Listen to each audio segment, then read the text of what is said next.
जय माता दी। इस बार शारदीय नवरात्रि की शुरुआत गुरुवार को दिन से हो रही है। ऐसे में का वाहन पालकी होगा। मान्यता के अनुसार नवरात्रि की शुरुआत जब गुरुवार के दिन से होती है तब माँ की सवारी डोली यानी पालकी होती है। ऐसा कहा जाता है कि माता रानी का वाहन पालकी होना अशुभ संकेत देता है। वैसे तो माता रानी का वाहन शेर है, इसलिए माँ दुर्गा को शेरा वाली कहा जाता है। परंतु नवरात्रि में जब माँ दुर्गा धरती पर आती है तो उस दिन के हिसाब से उनका वाहन बदल जाता है।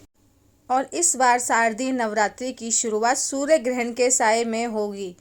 भले ही ये सूर्य ग्रहण हमारे देश में दिखाई नहीं देगा, फिर भी जो भक्त नवरात्रि की पूजा कर रहे हों या उपवास रखना चाहते हैं, उन्हें इस दिन व्रत की शुरुआत करने से पहले सुबह उठकर अपने घर की अच्छे से साफ सफाई करके स्वयं को भी गंगा जल मिले पानी से स्नान कराना चाहिए और पूरे घर में गंगा जल का छिड़काव करना चाहिए। दिन घर को हर प्रकार की बुरी नज़र से बचाने के लिए या नकारात्मक शक्तियों से बचाने के लिए घर के मुख्य द्वार पर आम या अशोक के पत्तों का तोरण बांधना चाहिए। फिर पूजा करने के बाद अपनी सामर्थ्य के अनुसार वस्त्र का या अन्न का दान देना चाहिए। कहते हैं कि ग्रहण के बाद सभी लोगों को कुछ ना कुछ दान देना चाहिए। भले ही ग्रहण दिखाई नहीं दे रहा है, रात के समय लग रहा है, फिर भी यदि आप अपने चाहते हैं कि इस ग्रहण का कोई दुष्प्रभाव आपके जीवन पर ना पड़े तो आपको शारदीय नवरात्रि के पहले दिन यह काम अवश्य करने चाहिए। आपको बताते हैं कि इस बार शारदीय नवरात्रि की शुरुआत कब से हो रही है, कब समाप्त होगी। कलश स्थापना यानी घट स्थापना का शुभ मुहूर्त क्या रहेगा, अष्टमी और नवमी तिथि कब है और कलश विसर्जन और दुर्गा विसर्जन का शुभ मुहूर्त क्या होगा।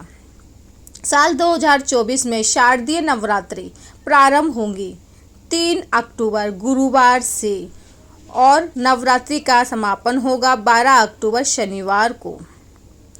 ऐसी मान्यता है कि नवरात्रि के इन 9 दिनों में माँ भगवती किसी न किसी रूप में पृथ्वी पर उपस्थित रहती हैं, इसलिए भक्तों को माता की कृपा पाने के लिए सच्चे मन से उनकी पूजा करके अगर संभव हो सके तो उपवास भी रखना चाहिए। प्रतिपदा तिथि प्रारंभ होगी 2 अक्टूबर बुधवार मध्य रात्रि 12:02 से और 3 अक्टूबर गुरुवार की मध्य रात्रि 2:58 पर समाप्त होगी। और नवरात्रि का पहला दिन होगा 3 अक्टूबर गुरुवार को, जिस दिन माँ शैलपुत्री की पूजा के साथ ही कलश स्थापना यानी घट स्थापना की जाती है। अब पहले जानिए कलश स्थापना की मुहूर्त के बारे में। अगर कलश स्थापना शुभ मुहूर्त में की जाती है तभी स्थापना का पूर्ण फल प्राप्त होता है और की गई पूजा भी स्वीकार होती है। तो इस बार 3 अक्टूबर गुरुवार को सुबह 6:15 से 7:02 तक आप कलश की स्थापना कर सकते हैं। इसके अलावा अभिजीत मुहूर्त भी कलश स्थापना के लिए बहुत शुभ माना जाता है, जो कि सुबह 11:46 से दोपहर 12:33 तक रहेगा। इस बार तिथियों की कोई भी घटत या बढ़त नहीं है। नवरात्रि के 9 रूपों की पूजा करने के लिए आपको पूरे 9 दिनों का समय मिलेगा और नवरात्रि का दूसरा दिन 4 अक्टूबर शुक्रवार को रहेगा, जिस दिन माँ ब्रह्मचारिणी की पूजा की जाएगी।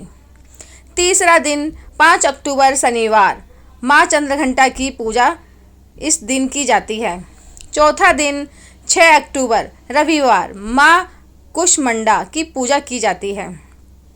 पांचवा दिन 7 अक्टूबर सोमवार, जिस दिन माँ स्कंद माता की पूजा का विधान है। नवरात्रि का छठा दिन 8 अक्टूबर मंगलवार माँ कात्यायनी की पूजा इस दिन की जाएगी। 7वां दिन 9 अक्टूबर बुधवार माँ कालरात्रि की पूजा इस दिन की जाएगी। 8वां दिन 10 अक्टूबर गुरुवार, जिस दिन माँ महागौरी की पूजा की जाएगी। 9वां दिन 11 अक्टूबर शुक्रवार, जिस दिन माँ सिद्धिदात्री की पूजा की जाएगी। और नवरात्रि का 10वां दिन यानी कि 12 अक्टूबर शनिवार को नवरात्रि व्रत का समापन होगा। इसी दिन नवरात्रि व्रत का पारणा, दुर्गा विसर्जन और कलश विसर्जन किया जाएगा। विसर्जन मुहूर्त के बारे में जानने से पहले अष्टमी और नवमी तिथि कब से कब तक है? तो अष्टमी तिथि प्रारंभ होगी 10 अक्टूबर गुरुवार दोपहर 12:03 से और 11 अक्टूबर शुक्रवार की दोपहर 12:07 पर तिथि समाप्त होगी।